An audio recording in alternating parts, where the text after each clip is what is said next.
y nosotros estábamos durmiendo con una vela encendida debajo de la cama. Una vela encendida debajo de la cama. Yo duré básicamente un mes llorando todos los días. Lo primerito, porque yo era súper delgada, yo llegué a pesar 90 libras. Ahora literalmente 2 horas en la casa. Dios mío. A veces mi mamá se dan un hijo, le quitan su madre también. Usted me dirá cómo que le quitan su madre, porque ya una madre se ve obligada a coger el papel de papá y mamá. Yo cogí el patrón muy lejos al que mi mamá tenía. Para en ese momento era un tigre, o sea, él la lleva a su casa y dice mi mamá que él la encerró por el tiempo de embarazo en su casa. Es un padrastro. Sí, mi padrastro. Cuando mi mamá me tiene a mi hermana, es que mi mamá se da cuenta que mi papá biológico tiene otra familia con 11 niños. ¡Wow! Cuando yo llegué a la casa, llego y cuando llego, mi amor, está el señor instalado con una mujer. Él mudaba a una mujer por los días que yo duraba ingresada de la clínica. Cuando él entró a la habitación, yo le reclamé, le digo que por qué él me hace esto. Y él me contestó literalmente que si a mí me molestaba, yo lo que tenía que hacer era que irme. La palabra, la niña murió a las 10 de la mañana, Charlene. Entonces ahí la doctora, la satánica, yo le puse así, sale y le dice, bueno, la niña murió, si usted quieren, ahí hay un señor, usted le dan 2,000 pesos y la echen en una fosa común. Dice, mami, ¿qué fue lo que usted dijo?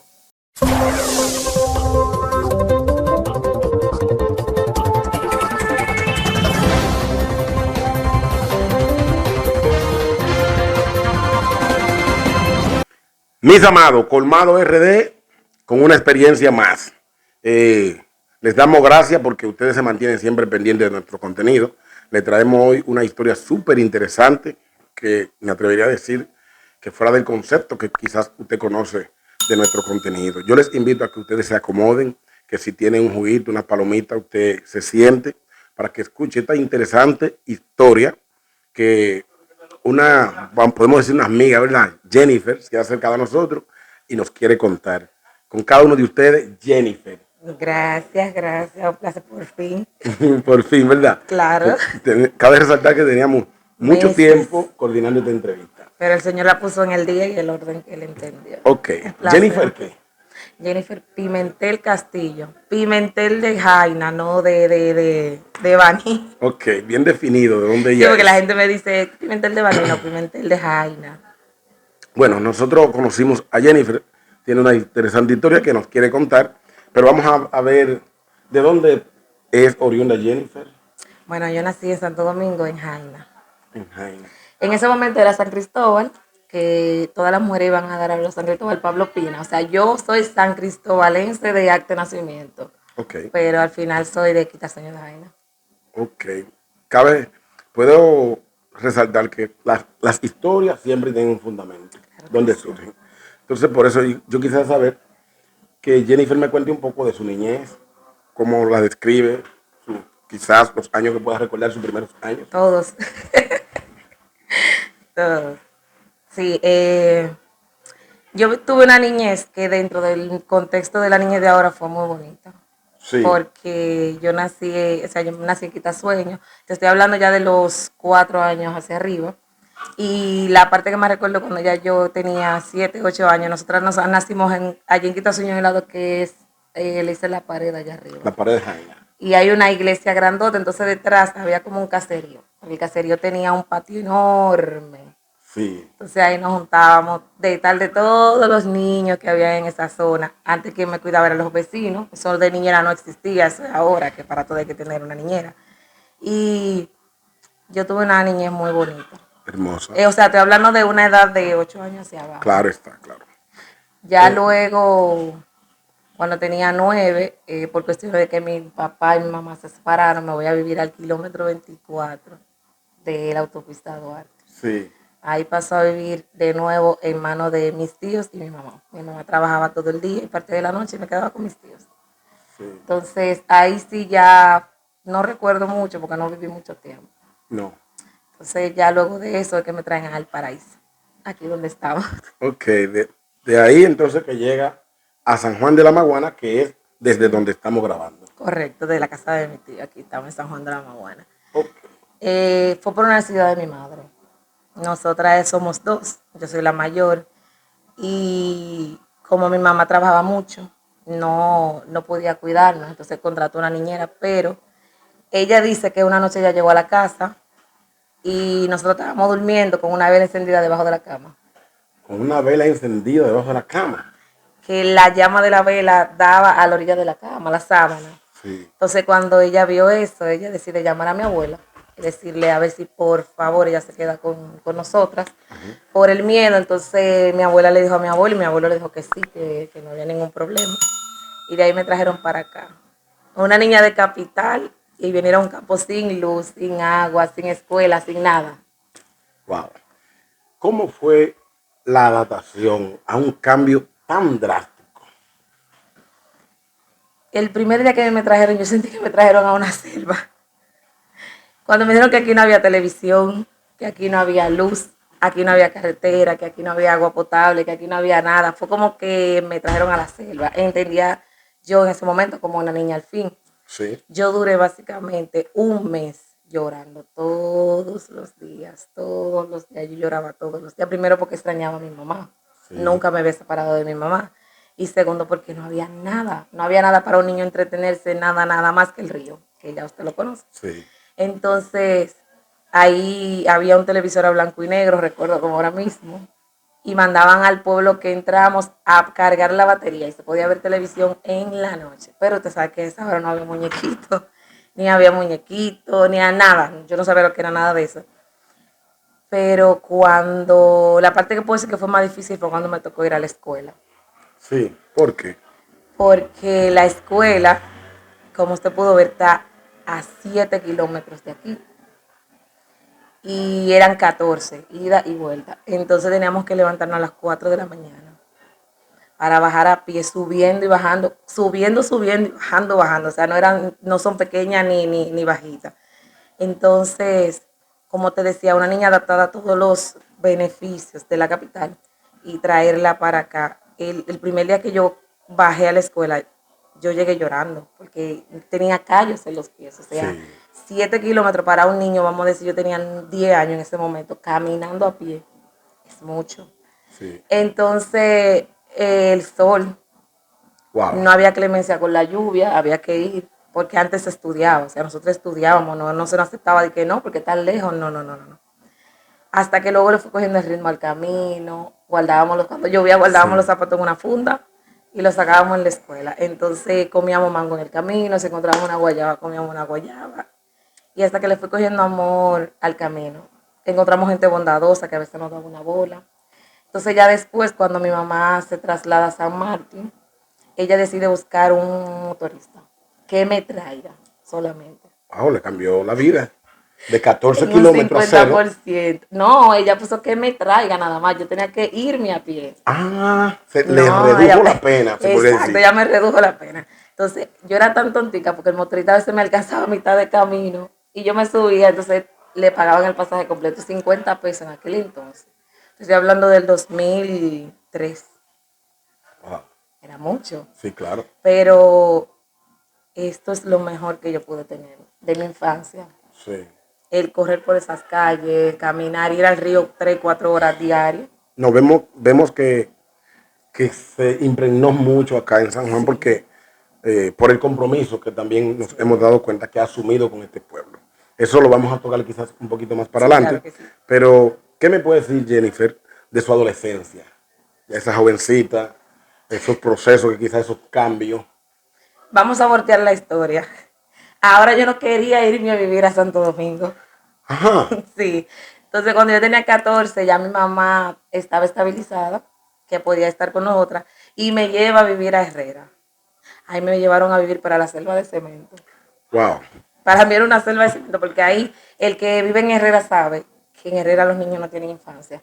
Porque tú no puedes salir porque las avenidas están ahí mismo y es todo un peligro. Entonces nos mudamos a Libertador de Herrera, específicamente a la calle Primera, recuerdo, en un sótano. ¿En un sótano? Sí, un sótano es literalmente una casa que queda detrás en un hoyo, o sea que tú no podías ver la calle, tú no podías ver nada. Ay, Dios mío, cuando yo llegaba a esa casa que había que cerrar la puerta, porque ya yo estaba acostumbrada a la libertad, a correr, a caminar, a ir al río, a ir a la montaña, a hacer de todo. Yo lloraba todos los días. porque yo no quería estar en Santo Domingo, yo quería vivir aquí con mi abuela. Entonces ahí me apuntan en la escuela, entro a la crueldad del bachiller, Ajá. el bullying. Lo primero que me tocó fue el bullying. Lo primerito, porque yo era súper delgada. Yo llegué a pesar 90 libras. Wow. Con 14 años. Entonces, puedo decir que me tocó muy difícil, porque ya yo estaba adaptada al campo. Después de llorar por estar aquí, yo lloraba por no irme. Y nada, mi mamá trabajaba de noche. Mi mamá era camarera. O sea, mi mamá se iba a las 5 de la tarde. En ese momento no había horario de restricción de bebida, O sea, como disculpe. ahora. Luego de que su madre viaja a San Martín, ¿verdad? Ella viene retirada porque Regresa no quería estar sin nosotros. y asume la responsabilidad de Asume sus la hijos. responsabilidad, claro, inmediatamente. Entonces ahí ella trabaja como camarera y ya yo era adolescente, o sea, ya tenía 14 Sí, años. claro. Entonces ahí ella decide dejarnos sola, con vigilancia externa, puedo decirlo, Ok. y porque no tenía para pagar una niñera. Entonces yo tenía que encargarme de vigilar a mi hermano. Pero ella lo hizo solamente como 2 días, los 2 días ella buscó una tía de ella, es la esposa de un tío de ella, pero que la asumimos como tía desde siempre. Ajá. Entonces ella la enviaba los fines de semana que ella tenía, que no había restricción de bebida. O sea, antes el que sabe que antes era hasta que podía haber Claro. un cliente y usted tenía que quedarse ahí.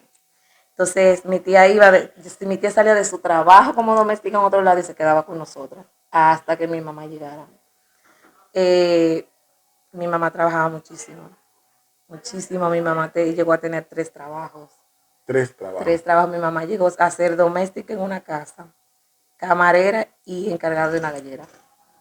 Y ustedes podían percibir ese ajetreo de vida que tenía Por su lo madre. menos yo sí, porque desde que vivíamos el 24, como te digo, Ajá. mi mamá se levantaba a las 5 para llegar a un trabajo y llegaba de otro a las 3 de la mañana. Wow. Mi mamá duraba 2 horas, literalmente 2 horas en la casa. Dios mío. A veces mi mamá se iba y nos dejaba durmiendo y volvía y nos encontraba durmiendo.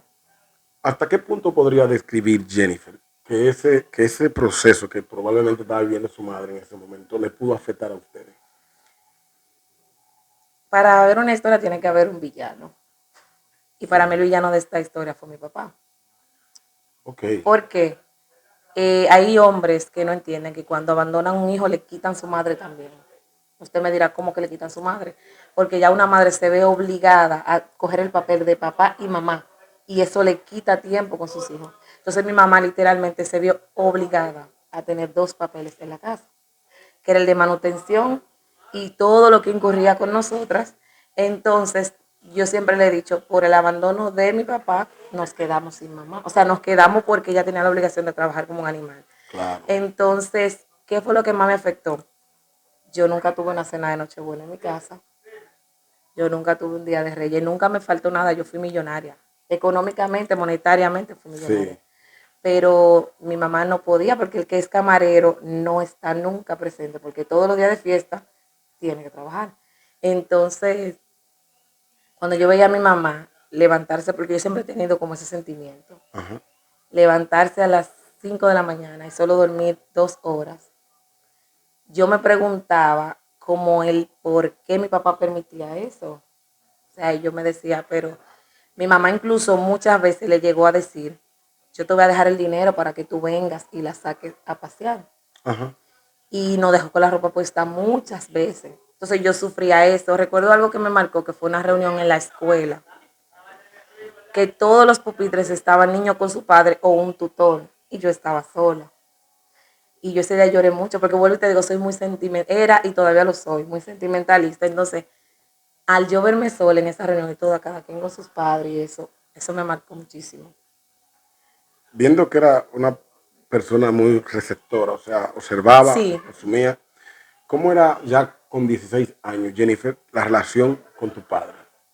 a los 15 años, o sea, mi mamá me hizo mi 15, porque te digo, es que la relación con mi papá. A los 15 años, mi mamá me hizo mi fiesta de 15 años. Total ella, o sea, económicamente ella, a él le tocaba ir.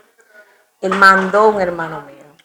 Él contaba con total salud y tiempo, o sea, no es que era una persona enferma, convaleciente, él contaba con eso. Pero él decidió mandar a un hermano como representación de él. Quien me puso las zapatillas fue un tío, esposo de una tía, pero Ajá. son mis tíos, son mi familia. Y él fue que me puso la zapatilla que está en la foto de 15 años. Entonces, eso era otra cosita que yo iba agregando a la caja, que ya de cosas que ya yo venía cargando. Sí. Yo fui muy tranquila, porque el destino a mí me hizo madurar antes de tiempo. Cuando una persona madura antes de tiempo, tiene paz, porque sabe si hago esto está mal, si hago esto está bien, pero ya empezó la edad difícil, a los 16 ya yo quería enamorar. Ok. Ya a los 16 yo empecé a enamorarme, ya a los 16. Pero si yo me enamoré de alguien ahí en mi entorno, mami siempre me decía, por donde usted vive, por donde usted estudia y donde usted trabaja, usted no se enamora. Porque si esa persona usted la deja, va a tener que verla todos los días, pero usted sabe que un muchacho eso no cabe. Y es difícil Muy, determinar dónde usted se va a enamorar. exacto. Yo me enamoré de ahí en mi entorno, de un muchacho muy sano, un muchacho incluso menor que yo, pero de cuerpo y estatura era un hombre. Sí. Entonces ahí empieza el dolor de cabeza de mi mamá. Pero sin dejar la madurez en mi casa, sin dejar de ser porque yo era la mujer de mi casa, yo era que, vamos a decir, ayudaba a mi mamá que limpiaba, que cocinaba, que hacía todo. Pero siempre mi mamá nos puso una compañía, ella nunca dijo niñera, una compañía. Porque la persona no cuidaba, pero mi mamá me levantaba a trapear y a fregar y hacer todo igualito. O sea, no era que yo tenía una sirvienta, era que yo tenía alguien que me acompañara. Para que le echara el ojo, como dicen en el campo. Como yo le dije, vigilancia. Sí. Entonces ahí yo me enamoré y empecé el dolor de cabeza de mi mamá, que ya yo lo que quiero es, no salía, no bebía, nunca tuve ningún tipo de aspiración por la calle. No me interesó la calle bajo ningún concepto. Y todavía a esta altura no me interesa tampoco. Entonces ahí yo empecé a enamorarme. Disculpe que le interrumpa. ¿Por qué inicia el dolor de cabeza de su mamá? Sí, porque algo estaba haciendo que provocaba dolor de cabeza a su madre, a esa guerrera. Todo padre, o sea, todo padre responsable tiene un sueño para su hija. El que le diga que no, todo padre dibuja un patrón de pareja para su hija. Yo cogí el patrón muy lejos al que mi mamá tenía. Para en ese momento era un tigre, o sea, no lo es, pero en ese momento era un tigre, era una persona, usaba los pantalones aquí abajo, que no era el típico estereotipo de hombre que los padres querían para uno. Entonces ya yo me escapaba. Cuando ella se iba a trabajar, ella salía por una puerta y yo por otra. Ya yo me escapaba atrás del tigre. Entonces una vez, a ella se lo dijeron y ella nos trancó con candado. Sí, mi mamá nunca dejó que yo me perdiera. Nos trancó con candado. Entonces yo lo que hice fue que un día ella estaba durmiendo y le saqué una copia de la llave. Wow, pero qué. Mami decía, porque yo era muy calladita, entonces mami decía, esa que ustedes ven ahí calladita, es más mala que esta. Yo la dejé que se durmiera y mandé a él a sacarle una copia de la llave. Entonces ella tiene una vecina que era que tiene la llave y le decía, ábramele solo en caso de un incendio, de que una se muera. Ay, Dios Ahí le mío. saco yo una copia de la llave, tranquilita así con mi carita de santa. Entonces ya un día pasó algo que yo me sentía muy mal moralmente porque yo estaba teniendo ya relaciones en la calle, pero mi mamá no lo sabía. Y decido recoger todas mis cosas para irme. Porque yo Decía que ahí, quería era casarme ya, porque yo decía que me daba vergüenza mirar a mi mamá, porque como te estaba diciendo, yo siempre he sido de mucha vergüenza. Yo decía, yo no puedo estar aquí, porque ¿qué yo hago aquí? Porque hasta que un día recogí todas mis cosas. Yo tenía 16 y él tenía 14. ¿qué? Ah, pero Entonces ahí mami me dice, era, mami llegó a la casa y me fue a buscar. ¿y usted llegó a irse? Claro, yo me Con uno de fui con mi 14. bulto. Él era un hombre de estatura. Y yo recogí todas mis cosas y me fui. Todo. Y cuando llego allá a mi casa, yo creo que yo duré una hora. Y atrás llegó la señora a buscar a su muchacha. Mire, usted no tiene edad de casarse. Lo que usted haya hecho a mí no me importa. Y algo que vuelvo y se lo digo a cualquier padre que esté mirando esta entrevista. No dejen que sus niñas se pierdan porque hayan tenido relaciones sexuales. Eso es lo menos que puedo decir malo que puede hacerse en ese tiempo. Mi mamá me fue a buscar. Ella me agarró por un brazo, camine, usted va para su casa. Yo le voy a aceptar los amores, pero camine. Yo era su prenda y mi hermana, somos dos. Venimos luchando desde cero hacia arriba. O sea, ella me aceptó los amores. Desde que mami me aceptó los amores, se me fue el amor. Ya no ¿Qué? era prohibido. Ya no era prohibido, ya no era nada, para nada ilegal. Era lo prohibido lo que buscaba la joven. Señores, así es el ser humano. Sí, pero yo de una vez quería buscar trabajo. Porque, ¿qué te digo? Es que el sentido de responsabilidad siempre lo tuve. Ahí mi mamá habla con el señor Luis Jiménez, que le agradezco muchísimo, y me dan trabajo con 17 años en la Plaza del Pollo. Ese fue mi primer empleo. Ok. Ahí yo ya salía del colegio a las 1 de la tarde y ya a las 5 me iba para el trabajo. Ganaba 2.500 pesos. Pero esto para mí era una maravilla. Su primer trabajo. Uy, sí, a los 17 años. O sea, yo empecé a pedirle a ella como que trabajo desde los 15, pero no podía porque es que yo forjé el carácter de mi mamá. Yo quería trabajar, quería salir para ayudarla. Entonces ahí entro en la Plaza del Pollo. Me dieron un empleo a confianza porque no se puede emplear un menor de edad. Claro. Y me trataron muy bien. Incluso hasta ellos, Jimmy Jiménez, que lo voy a decir para que vea la entrevista, me llevaba a mi casa todos los días. Ellos conmigo, yo era la prenda de ellos, porque mi mamá ya tenía una conexión muy bonita de amistad con el señor Luis Jiménez. Okay. Y ahí ellos me llevaban, yo venía en carro público y ellos me llevaban a mi casa. Pero toda mi movilidad, mi mamá siempre cuidó mucho mi entorno. Eso puedo decir que fue el dolor de cabeza en ese momento que yo le di a mi mamá. Pero que lo da muchas adolescentes. Veo que en todo ese trayecto que me ha ido narrando, su papá no participa. No. Vamos a continuar, pero ¿qué sentía Jennifer ya desarrollándose ya toda una Lo que pasa es que yo tenía un papá. ¿Usted tenía un papá? Sí, yo tenía un papá que en paz descanse. Mi papá fue la primera pareja de mi mamá. Y ese señor, yo nací cerca de él, ese señor me asumió como su hija de una manera que eso era ya un amor, yo diría que enfermizo por mí. De tal manera que cuando me traían para acá, para el campo, si me traían por un mes, se mudaba por un mes donde ven. ¿Qué? Sí. ¿Su padrastro? Mi padrastro.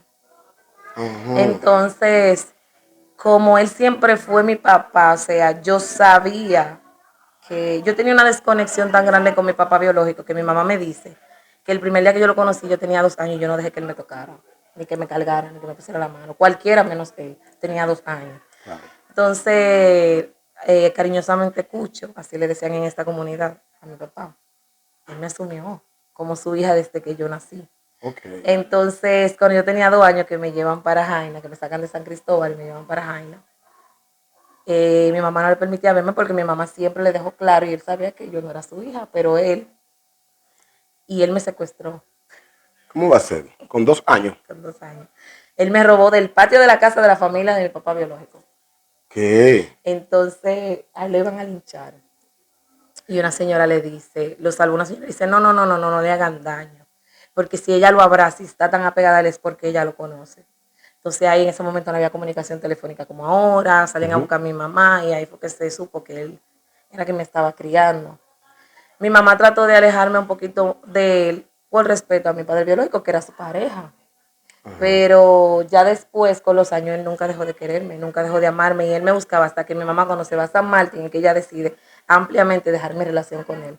Y ahí iba a San Cristóbal, yo duraba mucho tiempo cerca de él, mucho tiempo. Y él fue que me crió, no en un hogar, pero que me dio el amor de un padre fuerte.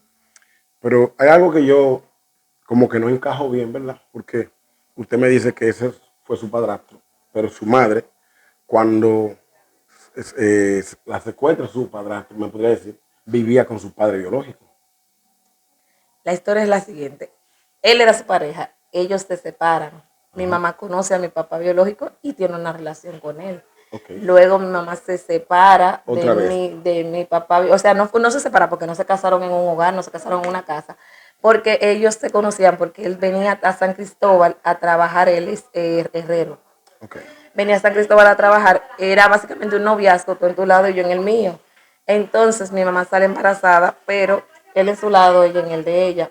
Cuando lo que mi mamá me explica es, porque mi papá que me crió, era una persona que puedo decir obsesiva, o sea, él cuando ellos estaban casados, incluso tengo la historia de que él llegó a pegarle a mi mamá y todo. Okay. Entonces mi mamá le tenía como un poco de miedo cuando mi mamá está embarazada. Él la lleva a su casa y dice mi mamá que él la encerró por el tiempo de embarazo en su casa. ¿Su padrastro? Sí, mi padrastro. Que él la encerró y que ella dio a luz, yo nací en las manos de él, pero él sabiendo a tal nivel que no tengo su apellido, nunca dejó que me declarara que yo no era su hija. Entonces, por eso es que está la parte de la confusión de por qué él me secuestra. Cuando mi mamá me tiene a mi hermana, es que mi mamá se da cuenta que mi papá biológico tiene otra familia con 11 niños. ¡Wow! Con 11 niños. Cuando tuvo la segunda. Mi hermana que tiene 28 años. Mi papá tiene ahora mismo 18 hijos. 18 hijos tiene su padre. Con uno que murió 19. ¿Está con vida actualmente su padre? Sí. Okay. ¿A mi padrastro o mi papá? Su padre. No, mi padre biológico está vivo. Ah, muy bien, es gallero. El que tuvo los 18 hijos fue su padrastro. Mi papá biológico. Mi mamá se dio cuenta que mi papá biológico tenía familia cuando ya había nacido mi hermano. Ok, wow. Mi padrastro solamente me tuvo a mí y a 2 hermanos que tengo con él. Ok, vamos a continuar. ¿Qué de la vida de Jennifer a partir de empezar a trabajar en la Plaza del Pollo? Bueno, en la Plaza del Pollo terminé el bachiller. Después que terminé el bachiller, dejo la Plaza del Pollo porque yo tenía, todo el tiempo he tenido como una altura, un nivel. Y ya era un trabajo que 2.500 pesos ya yo lo veía poco. Entonces cuando dejo el trabajo de la Plaza del Pollo, en ese tiempo conozco al papá de mis hijos. Okay. Y me enamoro de nuevo.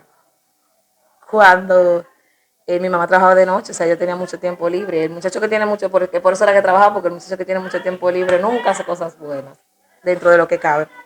Entonces, conozco al papá de mis hijos y empiezo una relación con él. Lo conocí por una página de internet, pero vivíamos relativamente cerca. Nos conocimos por internet, pero vivíamos a 2 calles.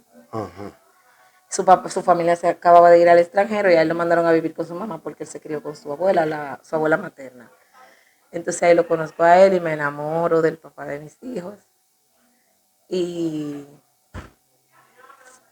empieza mi relación con él. Yo salí embarazada viviendo donde mi mamá. Mi mamá aún así no quería que yo me casara. Y mi mamá cuando lo conoció, no le pareció bien porque vuelvo a lo mismo, tenía el pantalón aquí, pero el papá de mis hijos era alguien muy educado, o sea, era alguien pasado educado y fue entrando, pero ya yo estaba embarazada, yo salí embarazada. Ajá. Entonces ahí mi mamá me pide, me dice, no te cases, quédate aquí, yo te voy a cuidar cuando tú salgas de riesgo. Mami lo veía como una esperanza de que yo no me casara. Quédate aquí conmigo, yo te voy a pagar la universidad, si el niño tú quieres lo criamos nosotras. Mi mamá nunca, cuando mi mamá yo le dije que yo estaba embarazada, yo había cumplido 18 años recientemente. Nunca me dijo una palabra despectiva, nunca me dijo, no me reclamó siquiera. Fue lo contrario, mi mamá, yo me di cuenta que estaba embarazada un jueves, vinimos para acá de vacaciones, el lunes me llevó al médico a hacerme todas mis cosas. Y mi embarazo, el embarazo de mi hijo mayor, que ya tiene 13 años, fue el mejor de todos mis embarazos, porque mi mamá siempre estuvo ahí, mi mamá me cocinaba, mi mamá me cuidaba hasta lo que decía delante de mí. Uh-huh. Cuando ella tiene 2 niñas, cuando ella se entera que ese niño es varón, se vuelve loca. Loca, literalmente, tan loca que ella salió del Marcelino y me dejó terminándome la sonografía y cogió para Prin, no sé si tú sabes lo que era Prin, en ese tiempo era la tienda de los bebés, a comprarle de manera obsesiva a su nieto. ¿En el primer mes prácticamente de embarazo? No, cuando a los 8 y pico, cuando supo que era varón, porque yo me di cuenta tarde que era varón. Ajá. Ella me dejó, ni siquiera esperar el resultado, ella cogió corriendo como una loca a comprarle todas las cosas a su nieto. Y ella ahí empezó la depresión de ella. ¿La depresión? Sí, depresión, porque ella no quería que yo me casara. Ella me ofreció pagarme la universidad, criar el niño, mantener el niño para que yo no me case. Porque mi mamá siempre ha sido demasiado apegada a mí, a mi hermana. Todo lo de mi mamá es para nosotras. Sí. Entonces ahí yo tomo la decisión de cabeza dura de irme con el papá de mis hijos. De Herrera para el Almirante. Wow. Un cambio drástico. Sí, claro. Entonces ahí me voy para el Almirante, a adaptarme a una nueva vida, pero con el que esté enamorado de perro, usted lo sabe. Claro. Para allá me fui y ahí empezó mi calvario. Porque veo que hay una pausa, sí, y me dice que ahí empieza su calvario. Ahí empezó mi calvario. El papá de mis hijos era un muchacho en el cuerpo de un hombre. Entonces, no trabajaba. ¿No trabajaba? No. ¿Y cómo la sustentaba? Con lo que le daba a su familia a veces. Mi mamá nunca dejó de ayudarme, pero yo nunca le quise demostrar necesidad a mi mamá por el orgullo de que ella me dijo, no te cases, no te vayas, no te... Entonces el primer mes fue muy bonito y todo eso. Su abuela es alguien que nos apoyó, su abuela nos apoyó muchísimo. Uh-huh. Pero cuando yo llego con mi hijo tenía 45 días. Sí. Yo al otro día de salir de riego yo me fui, porque yo andaba como una loca. Se mudó con su por marido. irme con mi esposo. Entonces ahí me mudo. Mami nunca dejó de comprarle la leche a su nieto, nunca dejó de comprarle la ropa, pero yo casi no iba donde mami por la vergüenza, vuelvo a decirlo. Entonces ahí empezaban las necesidades, que como él no trabajaba, ¿cómo se sustenta una mujer y un hijo sin trabajo? Era lo que nos daban. Entonces ya la relación llegó a un punto en que ya era nada. O sea, ya no había ni para comer ni para nada. Para Entonces nada. ahí yo vuelvo para Herrera. Vuelve para Herrera. Sí, él, yo y el bebé. Solamente el bebé. Pequeño, como con 6, 8 meses. Ah, no, el niño cumplió el primer año en Herrera. O sea, vuelve para Herrera, pero ahora vuelve acompañada. Con él Con su esposo. nos mudamos de la abuela del materna como por 2 meses. Y cuando mi mamá fue a esa casa le dio depresión. Sí. Me dijo, no, yo te voy a buscar una habitación con él. O sea, mi mamá me buscó una habitación para vivir con él. Yo quisiera que me diera un dato. ¿Cómo impacta a Jennifer de vivir una vida con su madre que le da todo, Con de todo. a vivir con alguien que quizás a tener lo básico, Ni lo básico. ni lo básico? ¿Puede describirme esos momentos? Porque me imagino que hubieron muchos momentos difíciles. Esa es la parte difícil de la historia, cuando yo empiezo a describir esos momentos. Cuando me mudó con él para acá, para Herrera, mi mamá fue. Mi mamá le dio depresión literalmente. Y ahí me dice, no, espérate, yo te voy a buscar una habitación y nos mudamos ahí. Volvimos para la primera, nos mudamos en una habitación. Entonces ya ahí no nos hacía falta nada, porque ya ahí comíamos donde mi mamá siempre estaba pendiente, ahí yo inicio de nuevo el mercado laboral. Ahí yo encuentro un trabajo como camarera. Sí. Como camarera. O Como sea, te camarera. estoy arrastrando de que voy con el ejemplo de mi mamá. Ajá. Ya yo soy camarera. Ok. Entonces empecé a trabajar ahí, creo que fue de Honrón, que está en la entrada de Mano Guayaba. Sí. Entonces ahí yo empiezo ya a tener un sustento, porque ya ahí yo veo dinero diario. Ya ahí hay un sustento, ya con eso ya yo le doy alimentación a él y a mi hijo. Ahí yo pago la casa, pero ya debe haber ya hay un sustento. Entonces, cuando yo no quiero ser camarera, porque en verdad mi hijo pasaba muchas horas solo, Ajá. y aparte de eso, las malas noches, y aparte de eso, todo lo que incurre ser camarero, que uno pasa hasta hambre. Voy a buscar trabajo y Dios me mandó ahí a Plaza Central y llevé un currículum a KFC en Acrópolis. Me entrevistan y me dan trabajo en KFC, Kentucky. Entonces ahí cuando ya estoy un poquito estable en KFC, o sea, yo vuelvo para el almirante. Volvió para el almirante. Con él otra vez. Cuando yo estaba en ese momento que estábamos en la habitación, él estaba ya haciendo papeles para irse a Estados Unidos. Me dice que quiere tener una hija. Ajá. Entonces, yo digo yo, bueno, que vuelvo y te digo, el enamorado de perro. Y yo digo, bueno, y ahí salgo embarazada de la gemela. De gemela. Pero una pregunta, No de una, Jennifer. no de dos. Me explica que su madre decide alquilarle un cuarto. Mi mamá me impulsó dándome el alquiler, dándome los depósitos y Sí, todo eso. se acomodan un poco. Su madre le daba parte del sustento diario, ¿verdad? Estoy saltando parte de la historia para que no sea tan cruel, porque si empiezo a contar la historia 100%, hasta demanda tengo. Pero entonces, ¿cuándo es ese momento que Jennifer se convence, decide vivir con una pareja que ella va a tener que asumir el rol de padre para sustentar el hogar? Yo nunca lo veo así porque vuelvo y te digo, y le digo a quien sea padre o madre que esté viendo este video, tú sí eres el ejemplo de tus hijos. Mi mamá era mi ejemplo y yo decía, yo estaba enamorado de él, entonces yo decía, si yo trabajo y él cuida a los niños y la casa, es lo mismo que si él trabaja y yo cuidara a los niños y la casa. Eso es lo que yo pensaba en ese momento. Ajá. Entonces yo no lo veía mal, porque Ok. en verdad te puedo decir que él cuando yo llegaba limpiaba la casa, cocinaba y atendía al niño. O sea, no era que yo llegaba y tenía que fajarme, no. Ok. Él lavaba, limpiaba, cocinaba, hacía todo lo que tenía que ver con la casa. Él lo que no le gustaba era trabajar. Exacto. Entonces, ahí, cuando entro a KFC, yo ganaba, creo que era 7,000 y pico pesos en ese momento. Ajá. Luego ponen el por ciento. Viene mi etapa difícil, porque el embarazo de la gemela, desde que yo me di cuenta que estaba embarazada, por un sangrado hemorrágico que me dio el KFC de ahí de Plaza Central. Me trasladan en una ambulancia y me llevan al médico. Mi mamá llega. Mi mamá no estaba de acuerdo para nada que yo tuviera otro hijo con esa persona, porque ella estaba mirando todo lo que yo estaba pasando. O sea, no estaba mirando, pero más o menos sabía. Cuando llega el embarazo de la gemela, llega la división mía y de mi mamá. Por primera vez en la vida. Ese embarazo tocó mucho a mi mamá porque mami sabe, como madre, sabe lo que yo estaba pasando. Claro. Entonces ya traer otro niño al mundo con tantas necesidades que yo estaba pasando con uno y él, para ella era algo grande. Y más, como te digo, alguien que estaba acostumbrado a tenerlo todo. Cuando en Herrera se venía a hablar de computadora en el centro de internet, yo tenía uno en mi casa. Los muchachos iban a mi casa a hacer las tareas porque la computadora, el internet incluso era por alambre. Con eso te digo todo.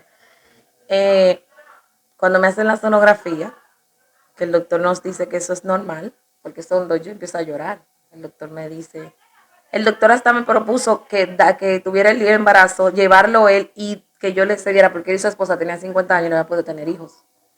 Cuando yo escucho eso, yo me entro en temor y yo digo, no. ¿Qué le propuso el doctor? El doctor me propuso ayudarme con el embarazo completo para que le diéramos en adopción una de las niñas. En ese momento no sabíamos que era niña, uno de los bebés, porque pues yo entré en depresión. Sí. Cuando yo llamo a mi mamá y le digo, mami estaba trabajando, y digo yo, no mami, el problema es que son dos. El problema no es uno, es que son dos. Mi mamá me dijo una palabra que me marcó. Me dijo, si te estaba llevando el diablo con uno, ahora con dos, con tres, ¿quién te va a cuidar a tres muchachos? Quizá en ese momento ella lo dijo así porque fue el dolor de saber todo lo que iba a pasar. Entonces ahí empiezo yo a odiar el embarazo. A odiar el embarazo. A odiar el embarazo. Ahí yo empecé a odiar a mis hijas. Ahí empecé yo a no querer comer, yo no comía, yo no iba a citas prenatales, porque yo lo que quería era perder el embarazo. Inmediatamente la niña cae, empiezo yo a caer interna, porque yo soy falsémica. Y un embarazo gemelar en un falsémico, eso es la muerte. Entonces ahí yo empecé a odiar el embarazo. Yo no quería tener a mis hijas. Porque ya la palabra de quien yo busqué consuelo fue que me iba a llevar el diablo, que fue mi mamá. Sí. Entonces ahí yo empiezo a estar ingresada un día sí, un día no. Me ingresaban hoy, tan así que yo hice los 7 meses de embarazo, porque nada más llegué a 7 meses, 6 meses y medio, 7 meses lo hice ingresada y de licencia. No pagadas, porque yo lo que tenía era 2 meses, un mes y pico en KFC. O sea, eso fue ahí de una vez. O sea, prácticamente cancelada. Y no me cancelaron porque salí embarazada. Entonces, yo no bebía medicamento. Y ahí empieza el Señor a torturarme. Ahí el Señor yo no cobraba, porque yo trabajaba, pero me la pasaba de licencia, o sea, no cobraba. Entonces ahí yo no tenía comida en la casa. Yo empecé ahí a vivir de la caridad de los vecinos. De la caridad de los vecinos. ¿Cuál fue el comportamiento en ese trayecto de su madre, que siempre fue su protectora? Ese es el detalle, que mi mamá siguió protegiéndome. Cuando me ingresaban, quien estaba ahí era mi mamá. Cuando me internaban para pagar la clínica, quien la pagaba era mi mamá. Mi mamá me decía, ok, ven, tú estás ingresada, sal, yo te voy a llevar para mi casa, yo te voy a cuidar. Allá nunca me dio la espalda. Fue una palabra de impresión que ella me dijo. Okay. Pero ¿qué pasa? Desde que me daban de alta, yo quería coger para donde mi marido. Y mi mamá en una dijo, ya cansada de que me dieran de alta, y en vez de quedarme en su casa, que no me iba a hacer falta comida, valga la redundancia, porque estoy diciendo que ella lo tenía todo, yo me iba para el almirante. Entonces mi mamá dijo, en un momento dijo, yo la voy a soltar ya. Y me soltó. Porque ella me dejó mal en la casa, que tenía que estar acostada con los pies para abajo, y yo lo que hice fue que me fui para el almirante. Desde que ella se fue a trabajar, recogí a mi muchachito, que tenía 2 años en ese momento, y me largo. ¿Cuál es su marido? Para mi marido. Entonces ahí fue que ella ya dijo, no, yo la voy a dejar, ya yo la voy a dejar. Entonces el señor me internaban y él no iba a verme. Él me iba a ver como una visita y se iba. Fue un día, que la casa no se puede quedar sola, que el apartamento no se puede quedar solo, que los ladrones, un apartamento que tenía hierro por dentro y por fuera.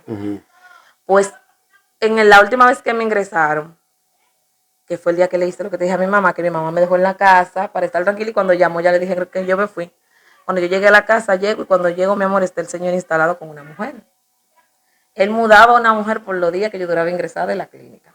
O sea, Ese era el motivo para ir. A ver si yo entiendo. Probablemente él entendía que usted ese día no iba para la casa. Exacto, porque yo me iba a quedar donde mi mamá.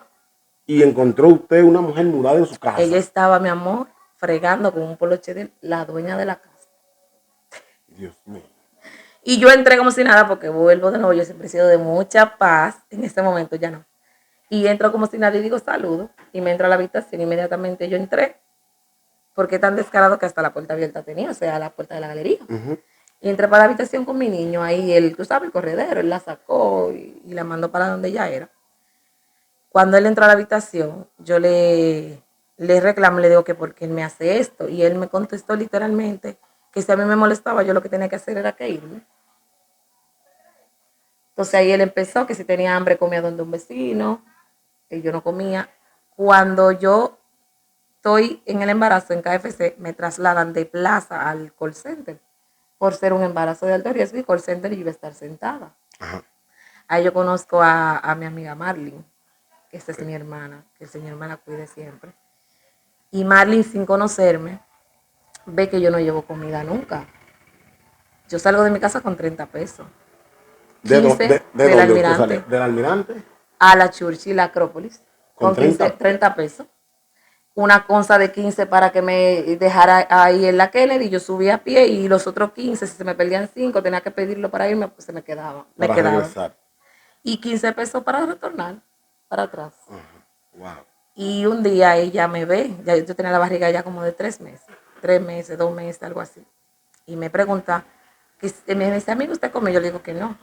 Y me dice, ahí hay comida. Ella empezó a llevar 2 fracciones de comida, la de ella y la mía, porque ella observó de que yo no comía. Entonces ella me la daba como que yo no supiera que ella la llevaba para mí.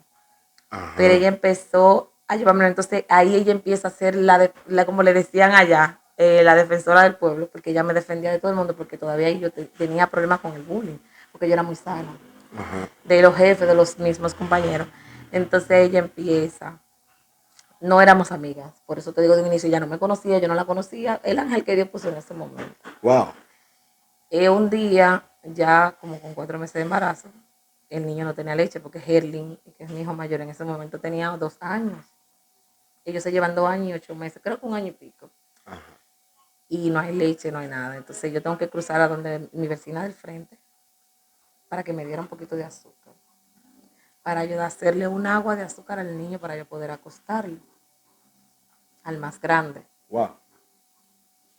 Y aún así yo me quedé como, mi conciencia me decía, ahí es cierto que tú aceptas todo esto, pero yo no tenía la fuerza en ese momento para yo, porque que yo era hija de mi mamá. O sea, yo era una niña que todo lo tenía cuando decía, yo llamaba, mami, necesito esto, y mi mamá no titubeó, mi mamá me lo daba. Entonces no había un margen de riesgo de que yo dijera, o sea, yo pasaba hambre, puedo decir porque yo quería. Básicamente porque yo quería. Entonces, cuando pasa la tragedia, que es que se me adelanta el parto, yo me atendía en una clínica que se llamaba María Dolores, estaba ahí cerca del Almirante, y ese día yo voy a consulta. Vuelvo y te repito, yo no tomaba nada para el embarazo porque todavía de 6 meses yo quería perder el embarazo. ¿Y usted seguía ahí con su esposo? Sí, aguantando todo lo que te acabo de contar. Por no irme donde mi mamá, por el orgullo de no volver donde mi mamá.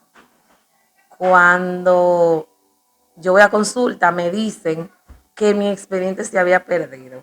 Yo tenía como 2 meses y pico yendo a consulta, porque yo empecé ya, o sea, como que ya me sentía mal, ya no era por la bebé. Yo bebía Ponstan diario, porque yo tenía dolores todo el tiempo, porque el embarazo siempre se me intentó salir, pero cuando Dios amarra un hijo en tu vientre, no hay quien te lo quite. Así es. Que se perdió mi expediente, que yo tengo que hacerme todo lo que yo tenía ahí de nuevo. Ay, oye, por dónde va la historia, ya no hay un expediente para saber cómo están mis hijas. Y me hacen todos los análisis de nuevo y sonografía y todo de nuevo. Cuando llego a la casa, 6 horas y pico en una clínica, con hambre, con de todo. En la noche, yo estoy acostada viendo televisión. Yo siento que me estoy orinando y me paro corriendo al baño. Y cuando voy al baño, yo siento que orino, es lo que yo siento. Y cuando voy a la habitación, cuando me paro del inodoro, que me paro cerca de la puerta, me sigue como bajando ese líquido. Entonces la barriga se me empezó como a consumir. Ok. Ahí yo entendí que era que yo he roto fuente. Imagínate tú con 6 meses y 3 semanas. Dios Ni mío. 7 meses. Gemelas. Gemela. Sin nada prenatal, sin comer, sin nada. O sea, ya yo comía en el trabajo porque mi compañera me daba la comida. Ni un peso. Ni 10 pesos. Y ya yo tenía a los vecinos tan cansados de pedirle y pedirle prestado que ya yo no hallaba qué hacer.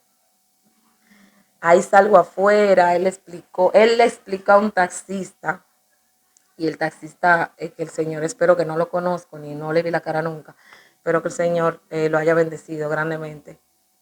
Él decide llevarme, él me dice, camina, yo te voy a llevar. Él se queda en la casa con el niño. Él no se fue con usted. No, porque el niño estaba pequeño, el niño tenía 2 años y 6 meses. Cuando llego a la clínica, me chequean, me dicen, sí, hay que hacer una cesárea de emergencia, pero son muy pequeñas. Wow. Y aquí no hay incubadora.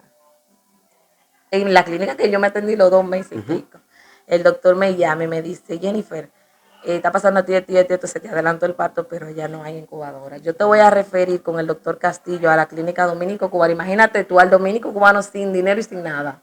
¿Tiene seguro usted? Sí, por la empresa. Pero el seguro no me cubría cirugía, porque yo tenía muy poco, no tenía 12 cotizaciones, tenía 6 meses y pico. Me mandaron para allá, él después llegó allá, mi mamá llegó primero que yo. Sí. Cuando mi mamá la llamaron, llegó primero que yo. Cuando el doctor Castillo llegó, que me vio preguntó, ¿cuál es la que va para cirugía con gemela? Que él me vio la barriga. Cogí el teléfono. Doctora fulana de tal, sí, venga, que tenemos una niña de media libra y otra de 3/4. Ay, Dios mío. Por el tamaño de mi barriga. Ya mandaron a llamar a la mejor perinatóloga que hubiese en Santo Domingo, porque las niñas eran, se presentían muy pequeñas. Y ahí me metieron al quirófano, las niñas nacieron a las 7 de la mañana, 11 de septiembre. 11 de septiembre. Días que cayeron en la Torre Gemela, tuve yo gemelas. Sorpresivamente, yo me iba a preparar. Mi mamá me convenció, me dijo, no, ya 3. El doctor me dio una terapia y me dijo, no te puedo preparar, las niñas nacieron muy pequeñas. Pero tengo para decirte algo, 2 niñas y tienen 2,5 libras y 2 3/4. ¿Cómo así? ¿Nacieron de 2,5 libras? Mis hijas nacieron, entre las 2 tenían 6 libras. O sea, no nacieron tan pequeñas. No nacieron de media libra. ¡Wow! De 6 meses. Él estaba sorprendido. Él estaba literalmente sorprendido y respiraban por sí solas. Porque ya mis ginecólogos, la doctora Salazar y su esposo, los mejores que hay, me venían madurando los pulmones que yo tenía 3 meses de embarazo. Okay, porque ya yo venía con parto prematuro. Sí. ¿Qué pasa? La que me recibió las niñas no las incubó. No hubo que meterla en incubadora. Había, pero ella no lo hizo.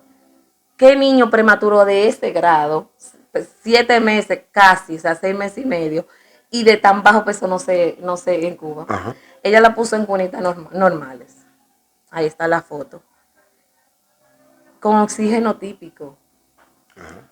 Entonces ahí amanece. Mi mamá se interroga y llama al doctor Castillo y le dice, doctor, ¿por qué? Y él le dijo, yo mañana le voy a preguntar, ya a mí me habían dado de alta. Uh-huh. Cuando le pregunta, le dice el doctor que ella es la perinatóloga y que ella es la que sabe. Cuando yo veo el otro día, ya yo me voy para el Almirante otra vez. Yo no me quedo donde mi mamá me quiere que yo me quede, yo me voy para el Almirante. Así se iba. Así me fui a coger onza con 3 días de una cesárea. Wow. Para poder bajar al Dominico Cubano. Ni siquiera para un taxi. No había. ¿Y cómo? ¿De dónde? No había. Ni para comer. La doctora me llama, recuerdo como hoy, 13 de septiembre. Y me dice que vaya a ver las niñas. Charlene, así se llamaba, estaba moradita. Pero ella todavía aún así no la incubaba. Me explicó, mira, ella está muy malita, ella no está recibiendo el oxígeno que debe. ten tu teléfono atento para cualquier emergencia. Y yo le pregunté, doctora, que ellas no están, ellas están bien, que no están en la incubadora. Yo en ese momento no tenía arma ni para defenderme, porque ya yo vengo con una culpabilidad, que es lo que te voy a contar más adelante, porque ya yo vengo con una culpabilidad de que yo no quería tenerlas. Ajá. Había un desprecio.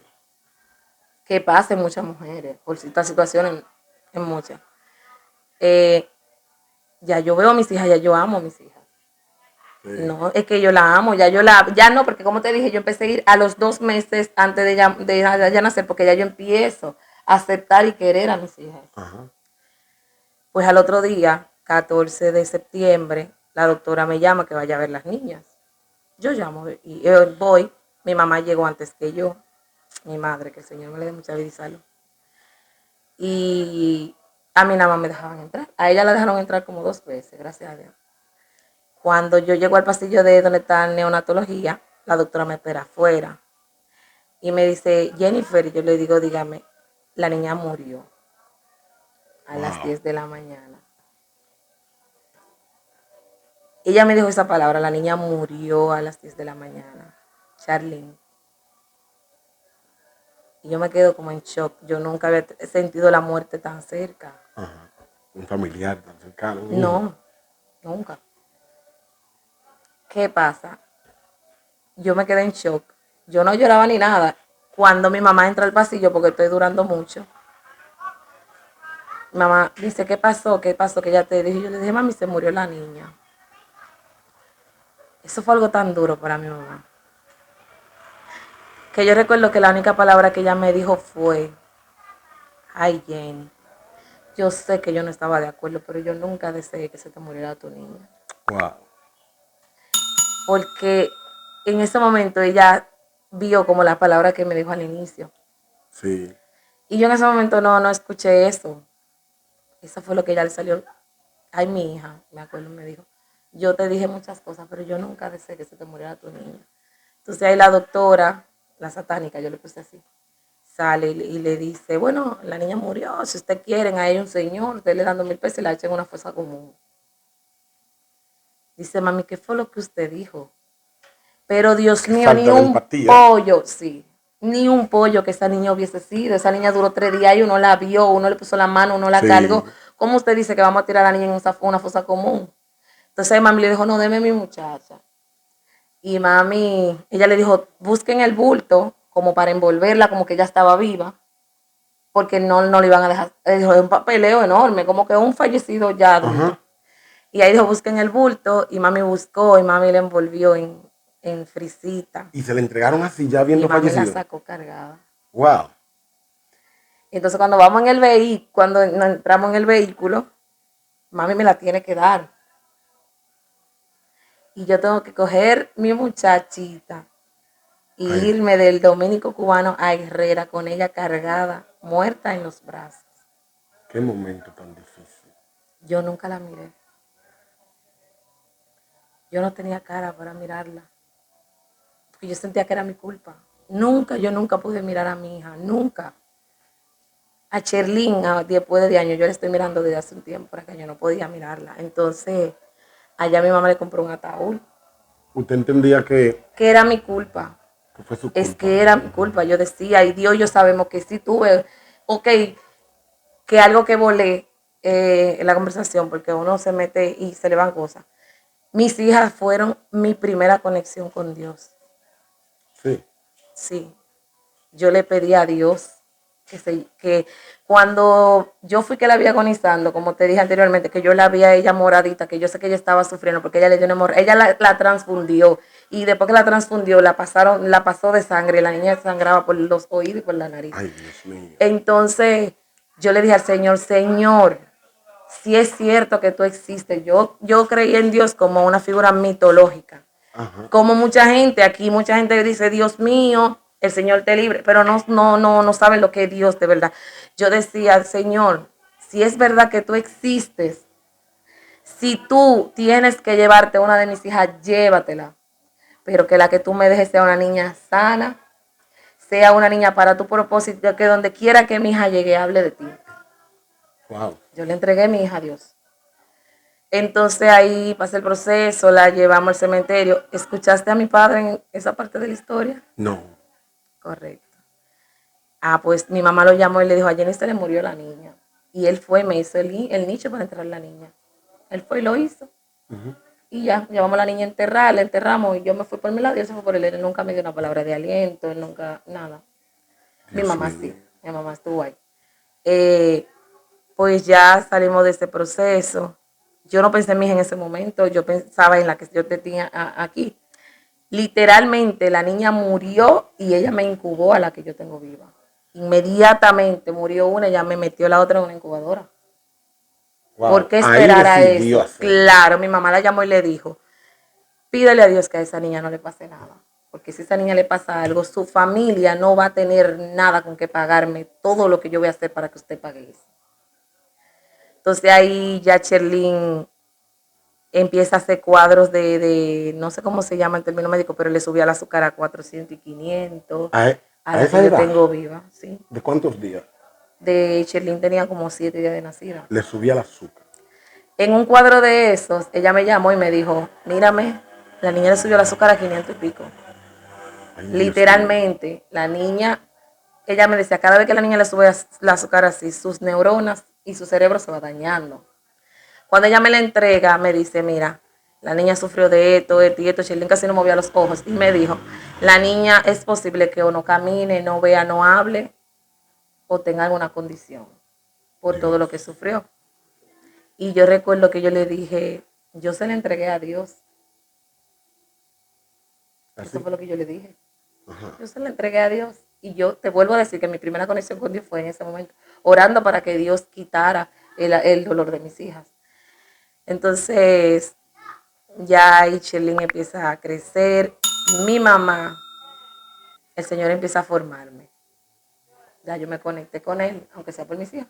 Mi mamá hace un viaje para Italia, se va para Italia. El papá de ellos le sale los papeles. Cherlin tenía como 5 meses, 6 meses. Se va para Estados Unidos, el Señor me deja sola. O sea, disculpe, me quiere decir que usted duró hasta el final con el papá de sus Hasta hijos. que él se montó en el avión. Hasta que él decidió que por darle los papeles y se va. Hasta ese día yo duré. ¿Qué me podría describir, Jennifer, qué la ató todo ese tiempo? Amor, sentimiento, miedo. Miedo no era. Me ató eh, lo que en ese momento yo creía que era vergüenza. Veía yo que era vergüenza de no volver donde mi mamá, pero que también yo siempre huía de mi mamá. Yo huía de mi mamá porque yo quería tener libertad, yo quería hacer lo que mi mamá nunca me permitió hacer lo que me daba la gana, porque mi mamá era muy temerosa de que me pasara algo y todo eso, y uno en ese momento no lo ve por inmadurez, pero yo lo veía como un acto de egoísmo, que ya no me dejaba andar, todo típico con un adolescente. Pero ya después de ahí era vergüenza. Primero era amor, lo que yo creía que era amor, pero en ese momento no es amor, es una ilusión que tú estás aferrado a alguien. Pero ya después era que yo decía, literalmente dije, si yo lo aguanté por tantos años todo lo que me hizo, ya se va en un par de meses, ya yo lo tengo que, ya yo lo aguanto hasta que se vaya. Pero yo sabía que él me iba a abandonar. Porque si él me hacía eso con mujeres, ahí viviendo conmigo. Claro. Yo siempre tengo una amiga que tenemos en común él y yo, que yo le decía, fulana, yo sé de que él se vaya, se va a montar un avión, me va a dejar. Ella me decía, mira muchacha, tú estás loca, ese hombre, yo, me va a dejar. Cuando él se va, dicho y hecho, al mes de él irse, ya él estaba casado en Estados Unidos. Wow. Pero ¿qué pasó? Él me abandona con los 2 niños. Con un niño de 3 años y una bebé recién nacida. Ahí empieza mi calvario, porque ahí si ya era, yo trabajaba, le busqué una niñera, yo cobraba 7,000, le pagaba 6,000 a la niñera. Y los 1,000 y pico que me quedaban, yo compraba 10 libras de arroz y un cartón de huevo. Y si no tenía eso para comprarlo, yo tenía que comprar media libra de arroz y un huevo. Porque si compraba una libra completa, no me daba para el huevo, no me daba para la libra. Entonces, si yo comía, no comían ellos. Y vuelvo de nuevo a ir al trabajo sin comer. Se iba al trabajo sin comer porque Otra el vez. poquito de comida que hacían no daba Nada para más comer los daba para tres. los niños. Entonces a la niña había que comprarle leche, porque ella era prematura. Wow. Entonces yo tenía que... Y ahí empezó la tortura, donde él me restregaba a su mujer en la calle, no me ayudaba económicamente. Yo vivía en un apartamento, ya yo no pertenecía a esa familia, porque ya yo vivía en el apartamento de su abuela, pero ella estaba casado con otra persona. Wow. Yo estaba súper delgada. Hay una foto por ahí que te la voy a mandar. Yo volví de nuevo como 90 libras. De nuevo. Y ¿Qué le afectó más a ese nivel de bajar de peso? ¿El sufrimiento o quizás el hambre que pasaba? yo no sufrí el abandono de él, No. porque yo lo sabía. O sea, usted bajó de peso por el hambre que pasaba. No, yo bajé de peso por el estrés con mis hijos. Ok. No porque mi amiga no me dejaba pasar hambre. Entonces, mi mamá se quedó ilegal, mi mamá no me podía dar dinero y él no me mandaba. Entonces ahí el Señor me agarra y me empieza a formar. Me empieza a ser una mujer que ya yo no dependo ni de mi mamá, ni de él, ni de nadie. Entonces ahí empiezo yo a trabajar como un animal. Empiezo a pasar necesidades, pero dentro de todas esas necesidades yo todas las noches me soñaba que yo iba a recoger gente a la calle y la metía a mi casa. Que yo andaba recogiendo gente a la calle y la metía en mi casa. Pues ya en los últimos días que yo duré, fue una vecina y cruzó y me dijo, Jennifer, permíteme orar por ti, el Señor me hizo una revelación contigo y yo quiero orar por ti. Y se llama Yokairi ella. Ajá. Yo sí. Y yo le digo que sí. Y él allí me dice que el Señor le mostró que en la oración caía arroz de mis manos. Y ella buscó un vaso de arroz y ella oraba y mientras oraba echaba arroz en mis manos. Y ella me dice que el Señor me mandaba a decir que así como caía ese arroz de mis manos, iban a ser las bendiciones que Él me iba a dar. Que todo lo que yo estaba pasando en ese momento no iba a ser más que una historia para contar. Y que Él me iba a dar para mí y me iba a sobrar. Y que todo lo que yo estaba pasando se iba a terminar. Y yo te puedo decir que desde ese día, el Señor empezó a trabajar conmigo.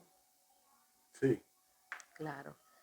Entonces Oscar y yo éramos mejores amigos. Oscar era que me iba Sí. a cuidar al hospital con el embarazo de la gemela. Él era que me cuidaba en el hospital con el embarazo de la gemela. Y Somos Oscar, amigos. sí, son los amigos en ese momento, sí. ¿Cómo va a ser? Sí, entonces que todo, o sea, incluso creían que él era, que en ese momento creían que yo tenía algo con él, pero era mi amigo. Yo duraba horas sentada hablando en una escalera con Oscar, Estamos hablando de, de mi esposo. de su esposo.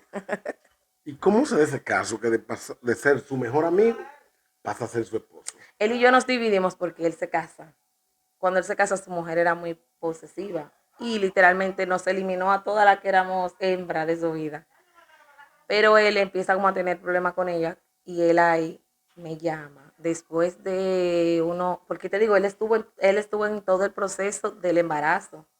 Oscar incluso me llegó a llevar la cena a la Churchill, porque yo cuando me tocaba de noche en el call center, él me llevaba la cena. Y yo recibo esta llamada y yo tengo 17 llamadas perdidas porque yo no quería saber de él, porque un día fui a verlo al trabajo y me trató como que no me conocía y eso me dio durísimo. Yo estaba recién parida de la gemela. Y yo veo esta llamada, me dice un ángel de la guarda que el Señor me puso, se llama Giovanni, que esa tenía menos que yo. Ajá. Pero el Señor multiplicó para las dos, porque ella hacía un arroz blanco con huevo y ella me daba el arroz blanco con huevo, porque te vuelvo a decir, comía de lo que me daba.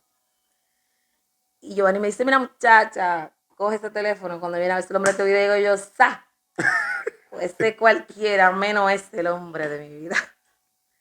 Me dijo, ¿tú vives donde tú vivías? Yo le dije que sí, fue a conocer la niña, porque la niña era desde el vientre, que él estaba cerca de ella. Y cuando él fue a conocer a la niña, él la cargó. Y desde ahí, ese es el amor de su vida. Wow. Entonces ahí todavía yo no me había dado cuenta que el papá del niño tiene otra mujer. Luego yo me di cuenta que el papá de los niños tiene otra mujer. Entonces él estaba trabajando. Y yo lo llamo. Yo tenía un año soltera ya, la niña tenía un año. Él fue a conocer a la niña cuando tenía, en noviembre del 2014. O sea, la niña tenía un año y unos cuantos meses. Y él me lo llamo. Ahí empezaba la niña. Como 2 meses después le digo yo, ¿dónde tú estás? Me dice, yo estoy en el taller. Él era casado, vuelvo y repito. Pero ahí él empezó a contarme que ella lo trataba mal. O sea, contarme una historia que muchas quizás que lo vean van a decir, ay, la historia de todos los hombres. Pero luego resultó ser verdad. Claro. Porque ella lo hacía incluso delante de su madre. Y lo que has compartido con él, tú notas que es una persona totalmente pacífica. Oscar es una persona totalmente pacífica. Y yo recuerdo que ese día, Oscar es menor que yo también. Ese día yo lo llamé y le digo, ¿dónde tú estás? Me dice, en el taller. Le digo yo, vamos para una cabaña. Espérese. Yo quisiera como que usted me conjuzgue esta historia. ¿Ya Oscar se le había declarado a usted? No, pero yo sabía que yo le gustaba. Él no se me declaró nunca, todavía tenemos 10 años y no se ha declarado. Todavía. Y no se ha declarado todavía. Otra cosa, ese trayecto que usted me dice que fue el acompañante suyo en su proceso del embarazo. Sí, y antes, o sea, él y yo nos conocimos como amigos. Él era el mejor amigo de mi hermana, nos pusimos en mi casa. Él andaba con mi hijo mayor en una pasola para arriba y para abajo, pero él no me conocía a mí, él conocía a mi hermana. Le decía, en ese proceso que él la acompañó, ahora que ha tenido tiempos de más, pues ya tienen 10 años de casado, él no le ha confesado si ya él le había echado el ojo a usted o era simplemente amigo. Él sí me había echado el ojo desde el inicio.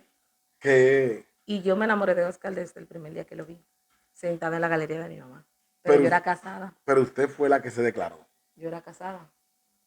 Wow. Yo era casada, yo lo vi como lo puse en la zona de amigos, como se dice ahora, pero yo me enamoré de Oscar el primer día que yo lo vi. Él no cabía en ese espacio. Es que yo era casada. Yo era casada en ese momento. Sí. Entonces, ¿Y qué pasó ese día? yo le digo, vamos a acabar. Y me dice, ¿qué? Y yo, sí, si tú quieres. Y me dice, ¿dónde te recojo? Entonces yo venga al 9 a recogerme. Entonces ese día salimos. Esa fue nuestra primera cita. Ese día fue la primera cita. Ese día salimos. Y como diría un viejo aquí en el campo hasta el sol de hoy. Y la historia cambió. ¿Qué pasa? Yo paso a ser la amante de Oscar, porque Oscar era casado.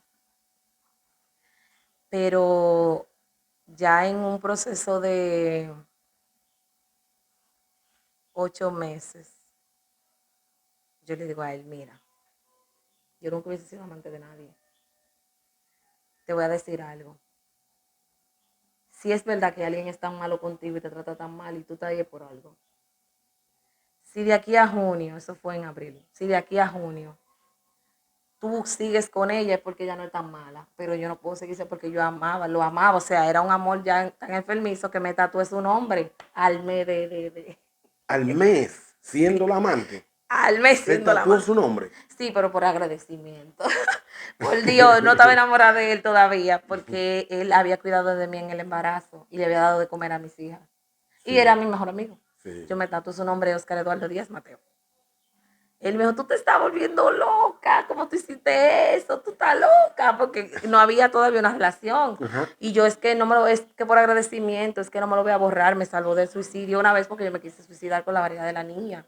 ¿Se quiso suicidar? Sí, yo me quería tirar del puente del 9. Yo pasé de todo. ¿Y lo intentó? No, nunca llegué. Él me llamó, el día que yo iba para el 9, él me llamó para decirme que me iba a llevar cena. Wow. Y yo le conté y ahí él me detuvo, me dijo, me dio una terapia, me dijo que no. Y luego cuando tenía la barriga grande, yo un día me senté en el parque del Almirante llorando con el barrigón. Y mi amigo Elías, que está en Estados Unidos, también me dio una terapia. Dios puso todos los ángeles que yo necesitaba en el momento que yo lo necesitaba. Entonces, yo le dije a él, si tú no la quieres, si es como tú dices, déjala. No que la dejes, sino que o me dejara a mí o que... Sí. Entonces, cuando el 16 de mayo de ese año, yo cumplo años el 16 de mayo, él fue a mi cumpleaños y a ese día nos casamos. Él la sentó, le explicó, le dijo todo lo que había pasado, porque él le dijo todo antes de...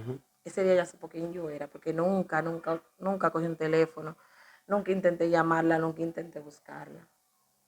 Entonces, ese día nos juntamos.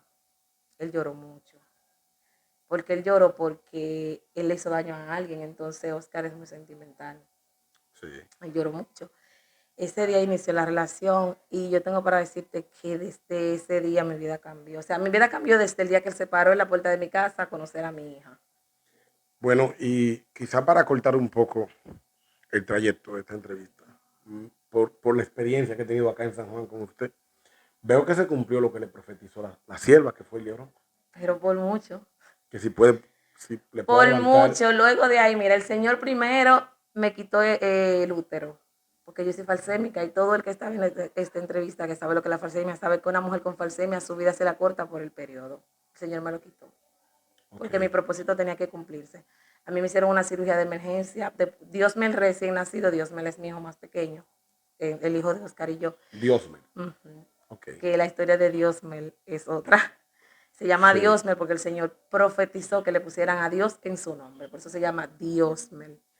Diosmel nació otra vez prematuro y nació y dejó de respirar con horas de nacido y tuvieron que entubarlo, le dio muerte, o sea, dejó de respirar. Supuestamente murió para la ciencia. Ajá. Y ahí anda haciendo desorden. Entonces, a los 2 meses de tener a Diosmel, tienen que operarme de emergencia, sacarme el útero. Y ahí empiezo yo el Señor me dio a Diosmel como una manera de recordarme esa oración. Te voy a decir por qué. Cuando yo me veo bien en salud, Oscar y yo nos está yendo bien, estamos de piscina, de villa, de andar, beber, saltar, brincar. Yo me he olvidado de la promesa que el Señor hizo conmigo, no yo con él conmigo. Primero la que hizo con él fue con la niña y la he cumplido. Pero él hizo una conmigo. Pero él me la hizo, como te dije en la oración, que él me dio todo de sobra para que yo pueda dar. Amén. Entonces yo me estoy olvidando de todo eso. El Señor me manda a Dios como una manera de recordarme mi promesa. ¿Por qué tú dirías eso? Primero, no podía tener más hijos. Yo perdí un embarazo muy de Oscar, de una niña de 6 meses que me vi al morirme. A mí me prohibieron tener hijos por lo de la falsemia. Wow. Entonces, cuando nace Diosmel, el día que nace Diosmel, que el doctor, que el perinatólogo que lo atendió me dijo que ya no nos quedaba dar rodillas porque ya la ciencia había terminado, ya era Dios, un milagro. Sí, yo dije, si es un milagro que necesitamos, pues él va a estar bien, porque al Dios que yo le creo, yo sé quién es. Amén. Al Dios que yo le creía, yo decía, si es un milagro que necesitamos, él tiene un pueblo en oración. Y dicho y hecho, el Señor le reveló a quien es su madrina, que para poder el niño estar bien, él teníamos que ponerle a Dios en su nombre. No teníamos ni idea de cómo hasta que el Señor reveló a Dios. Entonces ahí, cuando Dios me nace, que Dios me cumple 1 año, yo le digo al Señor, Señor, permíteme darle por gracia a los niños lo que por gracia yo recibí con Dios. Amén. Yo voy para mi campo a hacer una actividad de juguetes. Con mi dinero. Ajá, con su presupuesto. Con mi presupuesto. Fue pequeño, lo hice sentada en ese patio, que tuve ahí, el niño que venía le daba un juguete. Sí. Al segundo año ya yo no la quería hacer y yo estaba sentada en la galería de mi casa y el Señor me dice, vas a hacer la donación de juguetes. Y yo le digo, yo estoy loca para la gente porque yo hablo con el Señor y yo, Señor, ¿y de dónde yo voy a sacar dinero para hacer una donación de juguetes? Y yo estoy pasando a la 1001. Y el Señor me dice, llama a fulano, fulano, fulano y fulano. Y yo llamé a esos 4 fulanos y esos 4 fulanos me depositaron, creo que fue 5,000 pesos cada uno. Wow. Sin ponerme peros. ¿Eso fue la primera actividad? La primera actividad. No, wow. la segunda. Okay. La segunda. Ahí vengo, hago la actividad y yo traje ropa que me dieron usar, hago la actividad y todo. Se me quedaron como 20 niños sin juguete. Ay, Dios mío, qué llorada yo di. Sí. Eso me mató. Y yo dije, bueno, el año que viene ya no van a venir porque yo dejé la mitad sin juguete. Pues al año siguiente, la actividad se dio mucho mejor. Ahí comieron arroz con leche, tuvieron juego cada uno, jugamos muchísimo. La de ese año es donde entra la tragedia de mi papá que me crió. Ajá. Muere mi papá. Okay. Yo hice la actividad en enero, mi papá muere en marzo. Yo nunca cuestioné al Señor, nunca lo he hecho. Si te he dicho en toda la historia, lo único que yo no he hecho es cuestionar al Señor. Al contrario. A pesar de toda mi tragedia, no. Entonces, ahí mi papá muere. Mi papá sufría de azúcar, pero nunca lo aceptó y vivió una vida de bebida, comer de todo y muere. Entonces, vengo y entierro a mi papá. Iban a poner la cuarentena a los 2 días. Fue eso fue en pandemia. Vengo y entierro a mi papá. Y cuando llego de enterrar a mi papá a Santo Domingo, me llaman que matan a mi hermano. ¡Wow! Mi hermano lo mataron a las 2 de la mañana del día que enterré a mi papá. Mi hermano de padre, o sea, de mi padre biológico. No cuestiono al Señor. Yo continúo con mi fe. Pasa todo eso. Ya yo había tenido revelaciones con eso, porque revelaciones siempre he tenido, desde muy pequeña. Entonces vuelvo el año que viene y es que se da la mejor actividad, que es con estas personas que tuviste que Dios me puso ahí. Ajá. Y cuando yo vi esa actividad el año pasado, yo estoy muy bien. Marzo, después de la actividad, empieza mi proceso con Diosmel. Diosmel tiene trastorno del espectro autista. Yo no sabía lo que era el autismo.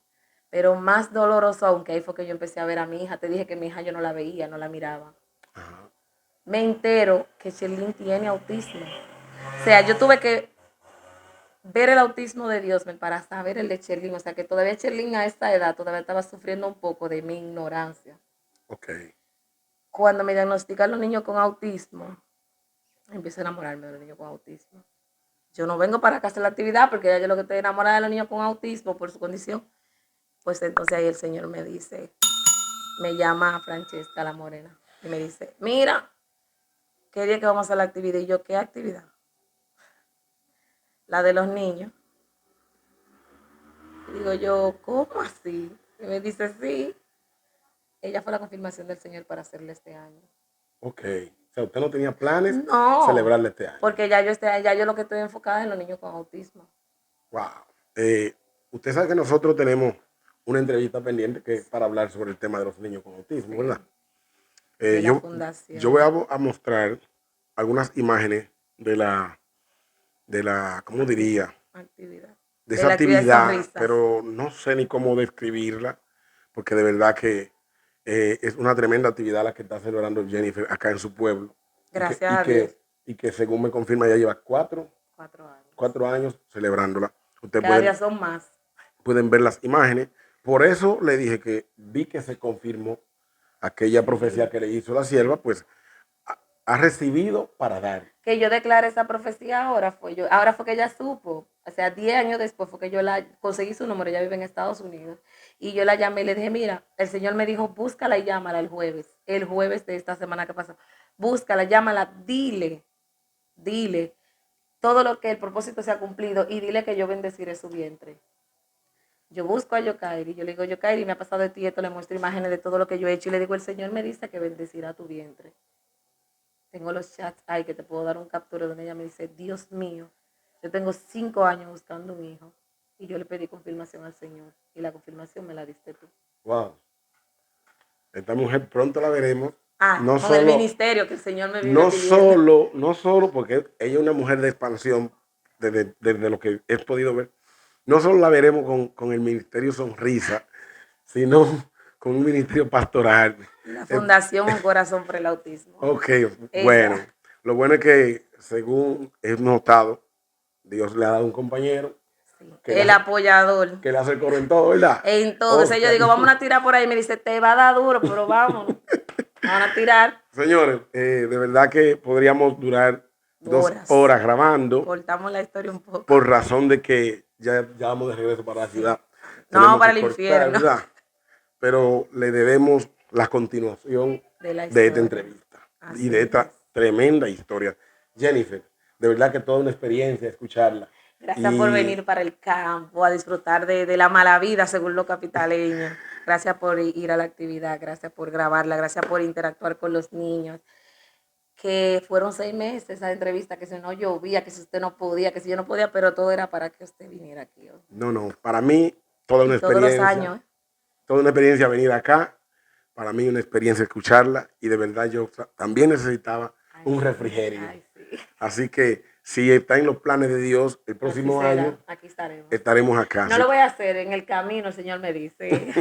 Señores, esto es Colmado RD. Yo les invito también que estas historias las busquen en nuestra página de Facebook, Colmado RD Análisis. Como también vamos a estar apoyando, difundiendo el trabajo que hace Jennifer en la actividad Sonrisa, Y ¿verdad? que se una, no solo dinero, señores. El dinero no es una donación, la donación es el calor, el ir a donde está la necesidad, el compartir con las personas que necesitan. Eso es, cuando uno ve eso, incluso cuando tú vas a este tipo de cosas, tú llegas a tu casa con otra vibra, porque tú dices, yo soy millonario, yo lo tengo todo. Y eso fue lo que el Señor me fue enseñando. Yo creía que era millonaria cuando mi mamá me mantenía de todo. Ahora yo soy millonaria. Amén.